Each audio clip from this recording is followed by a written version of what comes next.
Welcome back, Mega Moms. Jessica Hensley here with Real Estate Mega Moms, where we help moms create a life and a business that they love. And we're doing part 2 of our Taking the High Road series.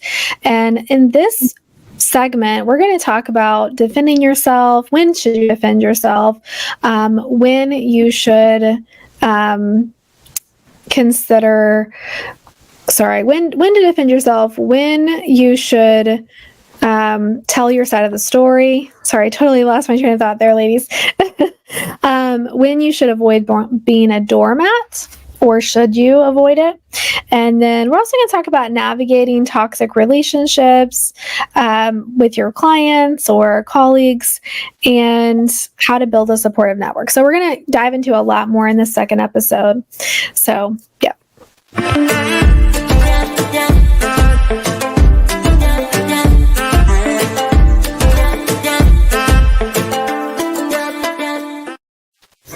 Okay, so let's talk about it. So the defending yourself piece. Stefanie, we both have seen agents going live or posting, this agent wronged me, or this client did this and that, and kind of like playing the victim card, and just trying to tell their side of the story, defending themselves on social media. And, I want to talk about when we should do it, when we shouldn't, but I'll just tell you my perspective. Anytime I see that, I'm like, ooh, what's going on here, right? And I'm kind of sucked in to the drama because I'm human. And I'm like, okay, well, she said this about her. Now what is she saying about her? And, it's like, you just get sucked into it. And the other thing it makes me think is, if I wronged this person, maybe inadvertently, they would do the same to me. So therefore, instantly, the trust level has gone down. I may not even know them very well, but I'm like, I don't want to do business with you because you're ranting and raving and complaining about this business and this service and, all of the things. So personally, I think it's probably not a good idea to post your side of the story on social media. What do you think? I'm exactly the same way. If I see it, I can't look away either, because that's just the human being in me as well. And I kind of get a tummy ache because I feel sorry for all parties involved, because typically, you won't even really know the real story, because you don't know really what's going on, and anger and frustration and impulses are all part of it. And we just don't know. And then I also, for the people posting and the people commenting on the post, if it's a negative thing, I do lose some trust in working with those people, because I too am afraid of, you do need to protect your reputation. And we know how hard it is in this business to work for your reputation. And now with everything being online, you could work so hard and have just one person, even if they have nothing really to do with you, go and post reviews or slander about you online, and it just takes the focus for all the hard sweat and tears that you put into the business, and then all of a sudden it's focused on this thing, Yeah. And, okay, so here's some real life examples, and you have one too. Mm-hmm. But there is an agent in my area. She's actually with EXP, but she's not in my downline. And she was literally dealing with a crazy buyer that she had worked with. And they closed on their house, and I don't remember the whole situation, but I do remember she bought them a refrigerator, out of her own pocket. And she did a few other things, out of her pocket. And she tried to go above and beyond to accommodate this person, help them. And they ended up just being very slanderous online, accusing her. And I don't remember the details, so I try not to look at, dwell on these things, but I just remember how devastating it was for her. She was in tears, for several days. Like, she was just like, well, everything's ruined now and it can just, happen. And she did everything she could. And so this guy was accusing her. He was calling our broker. Said he was going to sue her and all these things. And so he ended up going like pretty much every day on social media, posting anything that EXP, including me, my team, we would post. He was like commenting on and talking about how we're just terrible. And so we were kind of sucked into it, but we ended up ignoring it on our side. But I think she might have addressed it. And, even thinking about like celebrities, or people that we followed, I can't think of a good example right now, but we all know the celebrities that are like, they do an apology video or, they're addressing something. So does it help or does it hurt? Part of me feels like if you acknowledge it and you defend yourself, people will automatically assume there's some validity there. And also a lot of people might not even know what's going on. And then you acknowledge it, talked about it, posted about it, defended yourself. And now they're like, oh, what's happening? And then they get sucked in. So I don't know, like it's a catch-22. I haven't been in that situation, so I'm not sure what I would do, but what do you think about those situations? So, we had one time where someone threatened to do anything and everything they possibly could to hurt our name.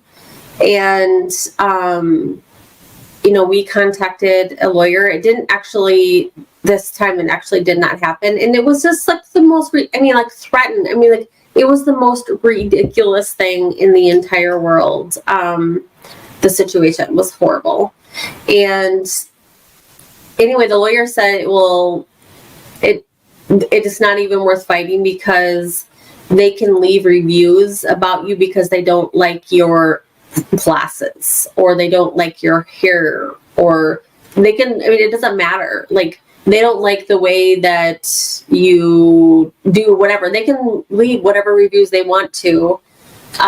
So it's like not even like worth it. If they say something like specific, like they don't like the way that you did business and they didn't do business with you or something like that, then they can do something. But we didn't know what they were going to leave. They just kept threatening that they were going to, and we didn't actually even do business with them. It was just the weirdest thing in the world. But I was going to be ready for it. I didn't know what, but I was just thinking about like all this time that we put in, and they were threatening to leave all these things, and they were threatening in so many ways. It was just very scary. It was very, very scary. But as far as responding to reviews and stuff like that, we had one very weird one that left for Brad, and it was totally off the wall crazy, that I did respond to because we were, kind of talking about like, where's the line? The line was crossed. And I responded, and I just said, Brad is a very good realtor. He is firm. He says what he means, and he's going to continue supporting his clients. He will negotiate, and he will sell real estate, and he is kind but firm. And that's what I like that, because I will say sometimes when you respond, it also goes in your favor. Like, I'm thinking, it's not happened a lot, but I think I have gotten kind of a weird review before on Google. And we just responded with, hey, we've looked in our records. We don't see that we ever did business with you. Thank you for leaving your review, or something along those lines. It's been a long time ago, but I feel like I had somebody post in like a group once, Oh, I think that they were upset that we sent them to a website that asked for their information, and they were like trying to cause trouble about that. And so I just responded and said, hey, thank you so much for this feedback. We ask for information on our website so that we can best serve our clients and connect more buyers for our sellers. And then I had a lot of people like comment below my post and tell me that was so gracious, how you handled this, just like very complimentary. So I do think, again, taking the high road, because it wasn't using a you statement. It wasn't you're so wrong and, how dare you or whatever you might say in that situation. It's like, hey, thank you. And here's why we do what we do. And I do think when you're doing in a conflict, focusing on what actually occurred, not, the you statements are typically inflammatory, right? Yep. Like you always do this, you this and that. Instead, it's like, I feel this way, or the I statements are better. And I'm trying to give good examples. Stephanie, you can think of some better ones. Well, I just think just keeping it like factual is probably best. And I have to say that it was liberating to just, I debated whether or not to say anything, and I'm like, you know what, I say something to every positive one, and this is just like the one that was just negative. And I'm like, it is what it is. And I'm just going to say it. And that's all there is to it. It's just life. I'm going to march on and just move with it. And that's just the way it is. And just like everything else, like right now in life, I just kind of decided that not everyone is going to come with me along in life. And it's liberating.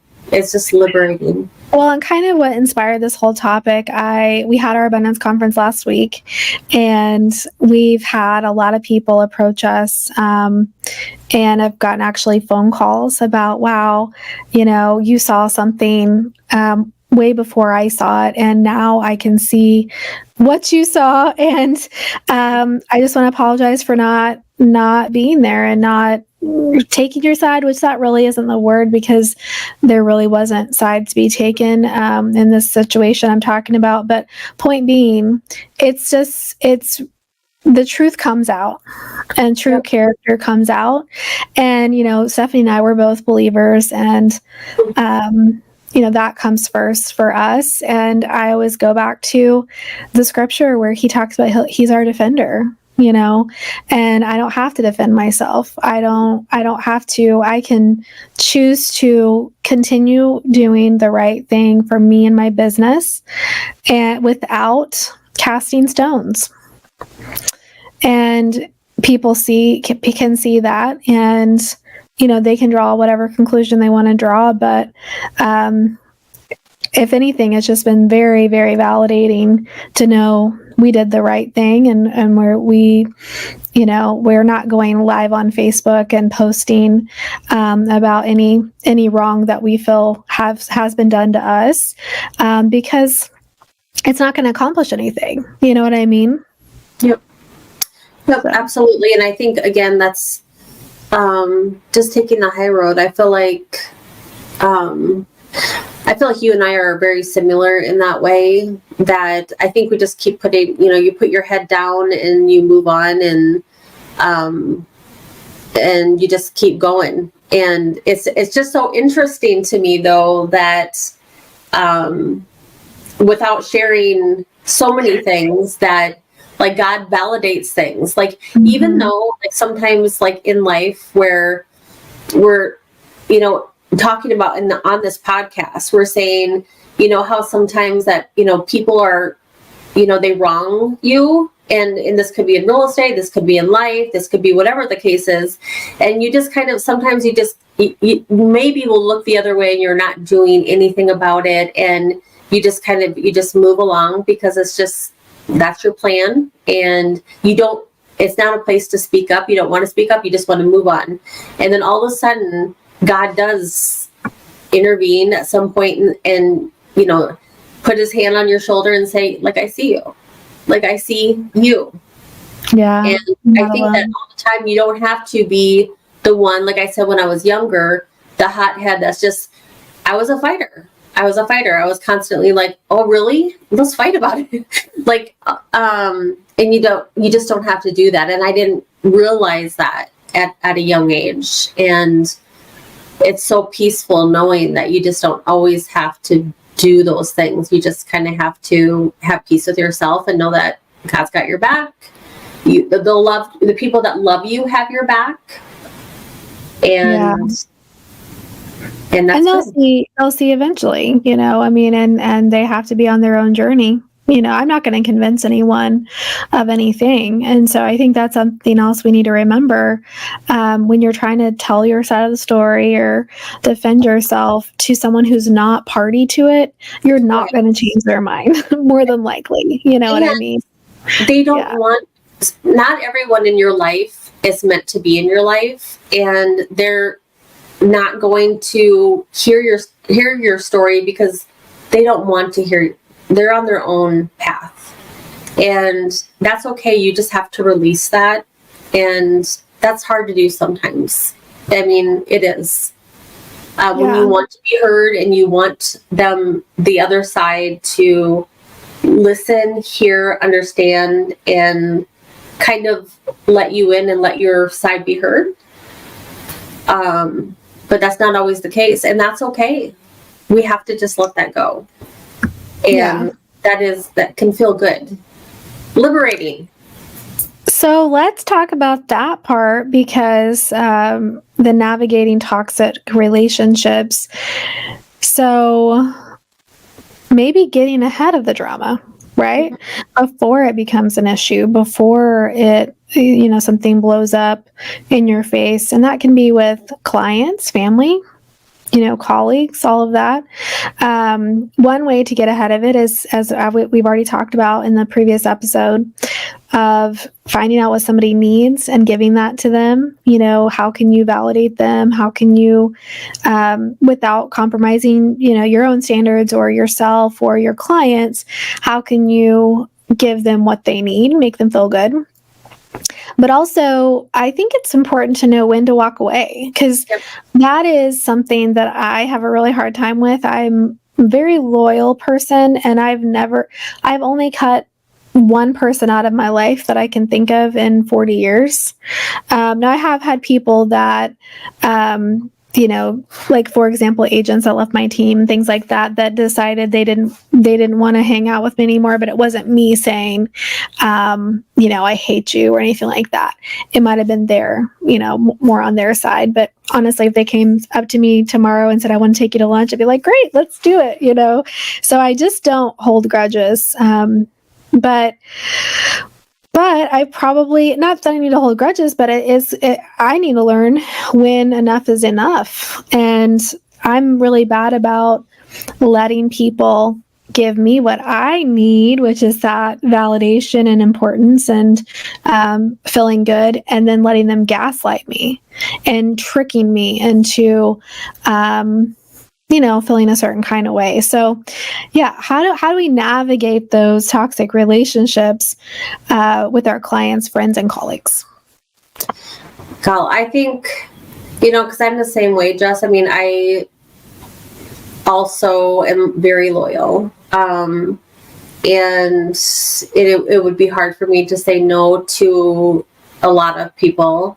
But I do set boundaries, and I've gotten really good with those boundaries. I would say probably over the last, 7 or 8 years.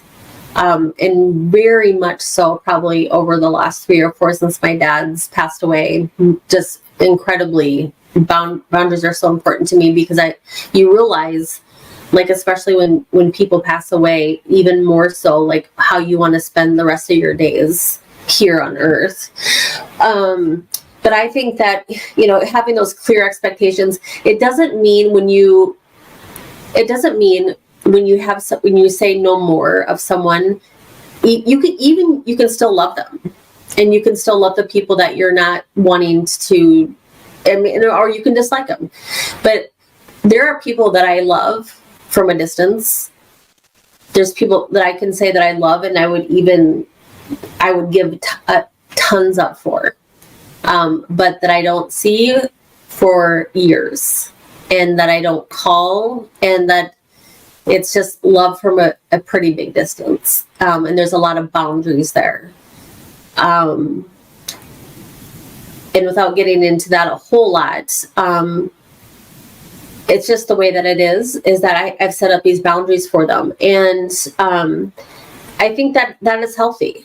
And I think that I think as long as you have those boundaries, and I think writing them down is really well. I had a coach that did this boundary work with me once, and I'm just like, what is this boundary business? And you can do boundary business with your even close family. What? You know who taught me more than anyone is my daughter Atlanta about boundaries, and she sets boundaries with me. She won't say it like 1, 2, 3, 4. This is your boundary, Mom. But I know my boundaries with her, and I love it. And I'm like, you are just it, girl. You're just I'm so interested in this boundary work. We talk about boundary a lot, but what is boundary work? What was some of the questions and exercises? It was just like, it was almost journaling. And actually, I can probably pull my notebook out and see like if there was questions that she asked me. But like, for instance, like for Atlanta and Duncan, I mean, they're a married couple, and I want them to have their first. I mean, there should be, but they should put their relationship first. They have their, like, this is what date night is, and this is what they do, and this is probably when they do calls, or I don't even know. But like for me, it's like during the wedding planning of both of my kids. I mean, I had to set boundaries of when I'm going to talk to certain people, because it was like so many people calling me like outside of the family, like so often. I'm kind of like, I'm not answering the phone from these people. And well, let's talk about real estate boundaries, since this is a real estate podcast. And so we talked about this in our micro team and the 6 Foundations courses. We have 2 courses, by the way, if you're listening to this and you don't know. We at Mega Moms are a coaching company, and we help moms create a life and a business that they love. And we do that by first helping you figure out how to run your business while your kids are in school from like 8 to 3. And you might work a few nights and weekends, but it's not like excessive. And in fact, if you sign up for that program, the 6 Foundations, we guarantee you'll make 6 figures in a year if you follow our program. And then amazing at this. She's always waking up and dropping off her kiddo, and she does her work. I mean, she's it. I'm not perfect, but I try to practice what we preach. And that's what I was going to go into next. But the micro team is how you can do a pretty significant level of business, and I try to do about 100 transactions a year, and working more like 20-30 hours in your business a week, doing that level of business by assembling the right people in the right roles. So we help you in either situation, solo or building a team. And by the way, we'll have the links to enroll in those or to schedule a discovery call in the show notes. But the boundary work. So, for example, you should know when things are going on with your family. Like, family comes first. So, for example, today is Thursday. Henry has soccer, and his game's at 4:30, and then he has karate at 6:15 to 7. And I know I can't show houses during that time, and that's on Tuesdays and Thursdays, and Wednesdays we go to church at night, and Sundays we go to church, and so I have all of these things, and I want to make dinner pretty much every night sometimes we have leftovers, but it's priority for me to put food on the table every night and to make their lunches. And I take Henry to school. I just have one kid, so I know when you're pulled in 6 different directions, it's a little harder to make that drop off and pick up. But for me, it's important for me to do the drop off, to pick him up, and to try to be present. I have a rule Don't always keep it, but I try to, when he gets in my truck, to not be on the phone, to not be on a phone call, to be able to just talk to him. And I greet him with the phrase Lauren Taylor says to me all the time is, "Hi, my love." And I said it for a while to him, and he just kind of rolled his eyes. He's 12. And then the other day he got in the truck and I didn't say it. And he's like, "Hi, my love." And I was like, "Oh yeah, I'm going to say it. I'm going to say it now." So he was getting used to it.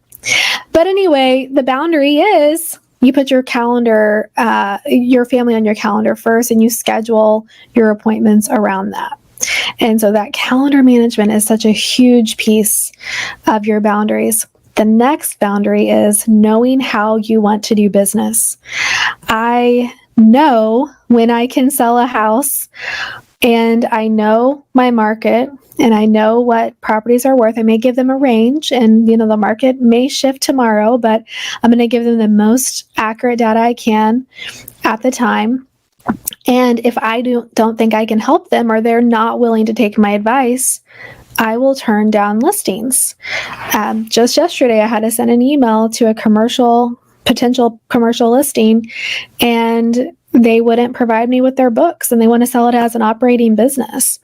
And I said, well, here's the value of the real estate alone without your operating business.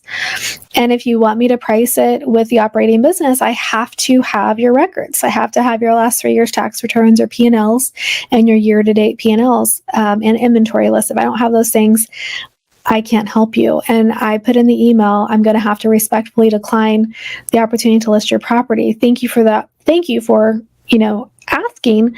However, I cannot perform for you if you can't provide me with this information.